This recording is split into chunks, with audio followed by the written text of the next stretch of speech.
Hey y'all, I'm EJ, you're you, and welcome to my channel. So today everyone, we have a slightly different kind of build because I have answered the call. Console Caito sent it out and assembled a crack team of 8 different Animal Crossing YouTubers to tackle this challenge that I am calling, not them, but I am calling this the Uggo item challenge. Basically, we each picked one item and all 8 of us have to use all 8 items in a single build. So that's what you're gonna see me do. And let me tell you, it was a challenge because these are the items, all of these around me. And they definitely all will be in the same area with each other. So let's get into this, but before we do that, make sure you hit that subscribe button if you're new around here to get the latest, whatever this is. And make sure you leave a like and leave a comment and check out all of the other incredible designers who participate in this challenge. I will link to all of their videos in the description below. But with that said, let's get into it.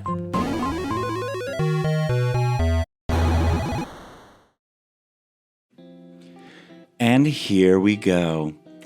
So the first thing that I'm going to do is basically, well, the first thing that I actually did was that I figured out what the heck I was going to do with all of these items. And I originally was going to make like a strange, I don't know, like sacrificial altar to some bear god because like the frozen sculpture, it was a whole thing. I don't know. I did it. I started to do it and then I realized that I had no spot for like 3 of the 8 items, and I was like, okay, let me just rethink this. So basically what I'm doing now actually is a build that's inspired a little bit by Howl's Moving Castle. So this is kind of like a moving castle inspired build. It definitely doesn't turn into that, but I definitely started out being like, okay, moving castle. So what you're seeing here is I am laying down 2 different levels, and I offset one of them. I offset the 3rd level back and to the right corner, and we're gonna basically build a moving castle here with like a bunch of junk. Basically, the Howl's Moving Castle, if you haven't seen the movie, it's like this walking, anamorphic kind of robot magic house monster thing. And it walks around. And so we're going to kind of do that. It's rusty. Listen, you know I love Rust. If you're new around here, you don't know that. But now I'm telling you, I love Rust. If someone's got a Rusty customization, we're going to use it, you know? Tetanus core, that's what we call it. The first thing, basically, this was really inspired actually by this cart banner. The cart banner was the thing that made me think of it because I was thinking, oh, you know what looked really good? Like the cart banner on top of the like castle, that looked cute. So we're making this and we're basically putting a bunch of different items all over this to make it feel very full, very lush, and very cluttered, basically. Now, the thing I'm thinking about when I'm putting down all these items is basically all of the levels. Like, you know, I have the cart banner in the middle, but that's like the tall thing. And so that's going to be like a point. If we're thinking of this as like zigzaggy lines or whatever. And then I put the bidet at the front because it kind of looks like a curved front of something. This basically turns into a boat is what happens. But anyways, I'm trying to think of making sure that everything kind of like slopes upward and then slopes downward nicely. So I'm kind of trying to layer the heights and put differently sized things next to each other.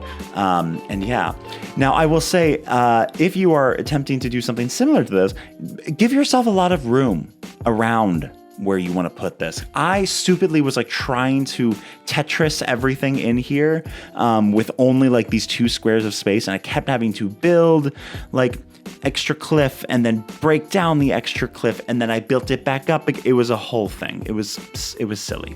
I was working harder and not smarter, but you don't have to. Then I decided to switch out this stall because the blue corrugated metal that you really can't see too much, but like it adds a little something. I just didn't like that the stall was also the blue corrugated metal. So I switched to a different stall pattern that was actually designed by the same creator of the blue corrugated metal pattern, which, fun fact, has actually shown up on basically every single one of my islands that I've ever done on YouTube. So shout out to this creator for single-handedly making my YouTube career a possibility. Thanks, bud. So after I got that first top level done, I started to shift my attention to the bottom, and I first put down 2 of my required items. I cut down the elephant slide and the frozen sculpture. The elephant slide, listen, I am the architect of my own demise, and I picked the elephant slide, and I had no freaking idea how to use this. So it's basically just hidden. It's hidden at the back of this little boat Howl's Moving Castle thing. But you know what?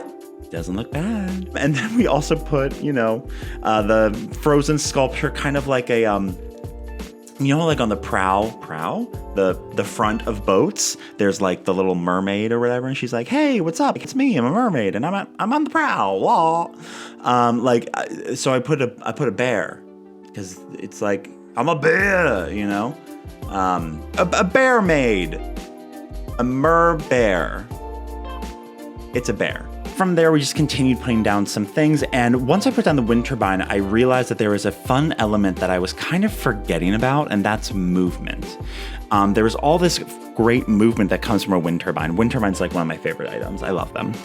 Wind turbines, utility poles, we love them. But, so one of the things I love about the wind turbine is that it has so much movement in it. And so I was like, you know what, let me incorporate that a little bit throughout the build. So I embarked on this fool's journey of replacing the carp banner with the windmill and then putting all these other stuff up here. And then I didn't like it because you'll see basically is that it's like I put 3 2 square wide pieces next to each other. So it really just like does not look good. It looks very like you can really see the grid. And that's something I really try to stay away from by always staggering items whenever I put them behind each other. So that like the grid, you can't really tell exactly where, the grid lines are. Does that make sense? It's the Matrix. I put down a street lamp and I offset everything by like kind of half a square, like a square and a half, I would probably say. And so it really just helped kind of make everything look a little bit more organic and a little bit less like regimented and everything. And then we put down our lovely little carp banner on the first level. Because also I was like, okay, listen, if this is a required item, let's not hide it like the elephant slide. Let's, highlight it. Also, I really like this item. It's a really cool item. I have not been able to find a place for it in either of the themes that I've been doing in the last 2 islands, but maybe we'll find it in the new one. Who knows? From there, I felt like the ship in general, the castle, whatever, was just feeling a little flat. And I really wanted to add more depth and fill in the negative space that was on either side of like the wind turbine. So I put down this cute little church organ to fill in that space. And then I put down like, I think the marketplace flags, which like I don't think you can really see except for like from 1 or 2 angles. But listen, if you can see it for a second, you might as well design it. You know what I'm saying? Make everything intentional, okay? And then we just put down, a cute little garden lantern and a few other things. I was trying to put lots of low things here. I put this fan, which like now that I'm actually looking at this, like what? Why did I put a fan there? But you know what? It looks good. I didn't think about it. I didn't question it. From here, I kind of realized that I naturally made this into kind of a boat shape. So we said, you know what? Let's embrace it. So we put down first some fencing, and then we're gonna carve it out to make the front of we'll call it a boat now. The front of this little junk boat more boaty. So there you go. There's what it looks like. Now to really sell the boat idea, I wanted to cover up the bottom cliffs. So I first put some like half square wide things. Like jail bars, clotheslines, the festivale, what is that? What is that? Garland. And then I put down these lovely little cutouts of the boat that looks like portholes, on a boat. And this was just a great way to really quickly cover up all of that lovely cliff side, that really just breaks all the illusions. Now, I'm not one to really use these cutouts too much just because I'm always like, yeah, I can see through that and I can just see that it's a cliff behind it. But for this, I was like, you know what? Listen, realism, she's out the door. I mean, I put a fan on the front of a boat.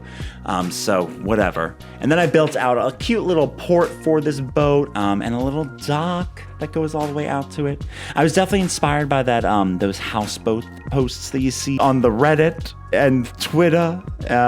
So, you know, shout out to that creator as well. From here, in the front of it, I was inspired a lot by the, you know, that part in Howl's Moving Castle where like they kind of like the castle sits in like this idyllic little mountain meadow, and they bring out the clothesline, they're doing laundry. It's, you know, it's incredible. So I was really thinking about that. They bring out all the furniture too as well. And I was like, oh, you know what has a cluttered dining table in it? Howl's Moving Castle. You know where I have to use a cluttered dining table? This build. Ha ha ha. Gotcha, Caito. You tried to challenge me and it worked, but I figured it out. What I'm saying is I'm going to put the dining table in the front of this, because it's like the boats come here to rest, and now they're gonna like hang out on the land or whatever.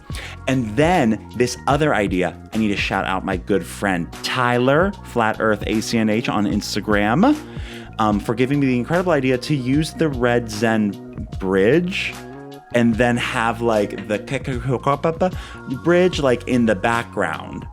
So it's kind of like, you know, it mirrors it, and it just kind of like, I don't know. I didn't know how to use this freaking bridge. That's the thing. And so Tyler gave me this great idea. Shout out to you, Tyler. You're the best. Check him out on, the Instagrams. So from here, now that we have our bridge set up, and we are going to put our bridge up here, which let me tell you was a whole saga and a half. We sped it up here, but you're not hearing the frustration, because I could see exactly where it was supposed to go, and no matter where I got it eventually. But you know what I'm saying?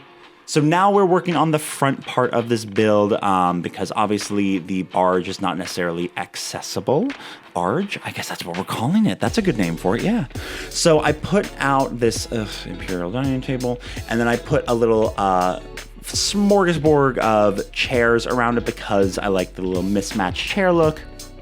It also fit the reference of the Howl's Moving Castle because they were like bringing out the furniture to like clean or whatever. And then I put all these bamboo trees around just because I thought it fit the bridge a little bit better, and also the imperial dining table as well. And then I put asteroids because, I mean, you don't have asteroids in your local bamboo forest? I mean, wow. Crazy. And so it was around this time that I was going through my mental checklist of all of the items, and I realized, crap, the freaking floating blocks. So I kind of just threw them in here. There's already floating rocks here. Might as well put some floating blocks here. You know what I'm saying? So I was just like, cool, we'll put them there, and we'll put some lamps or something on them. We'll do the lamps later. Because first we're gonna make the river connecting the river. It is not my best river. Now we're putting down some pathing. I just decided to do some pretty natural pathing. This path also, by the way, it's like, I love it. It's like kind of rocky. It doesn't have like a set season. There's not like flowers or whatever all in it, because I love the flowers, but I feel like it just like prescribes a certain season based off of the path. And I like this one because it's just dirt and rocks. So we might use this for our mountain island, which that's what this island's going to be eventually. So from here on out, it's basically just putting down some flowers, putting down some last couple of items to fill in space. So let's jump forward to our walkthrough. Wow, look at this. We're walking through. Oh, well, it's a run through apparently. Jeez, slow down, crazy. So here I am sitting down at my lovely little imperial dining table. And if you look up, I got this Howl's Moving Castle barge boat house thing behind me. Listen, I actually really like how the barge turned out. The stuff in the front, take it or leave it. But like the barge, I was like, okay. Obviously, I like it because it's cluttercore. It appeals to my cluttercore senses. I love that I use this bridge. I've actually never used this bridge anywhere in any kind of build, so it was a fun little way to do that. The fan still makes me laugh, honestly. But listen, here's what I'll say. I do feel like none of these objects, to me, feel super out of place. And so in that way, we're gonna call it a win. So thank you guys for sticking with it through that. I know it was a lot. And even though I was complaining a little bit during the voiceover, I did have a lot of fun doing this. It's a great group of people that did this challenge, and I appreciated the opportunity to really like challenge myself with these items I've never really used. So definitely go down to that description, check out all of the videos of all the other builds from these incredible creators. I do want to give a quick thank you to my lovely members who are helping to support this channel and make this kind of stuff possible. Also, I want to thank you for watching. If you watched to the end of this video, I want you to let me know which of these 8 items you think is the most difficult to work with and what you would have done with it. Until next time, everyone, I will see you then. Have a good one. Stay safe. Drink water. Okay, bye.